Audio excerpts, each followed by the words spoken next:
Hi everyone, Svetlana Sotak here, and in this video I'm going to show you how to make this practical and stylish Essex wallet.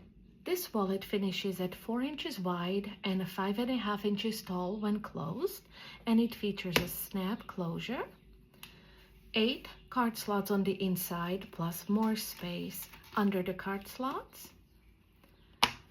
as well as a zipper closure compartment.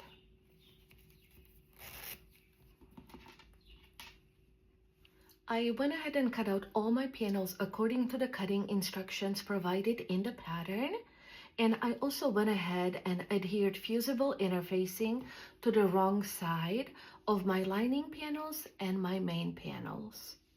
This pattern is designed with a closed end zipper in mind, so make sure you either use a metal zipper or a nylon zipper that is the exact length as the one called for in the pattern.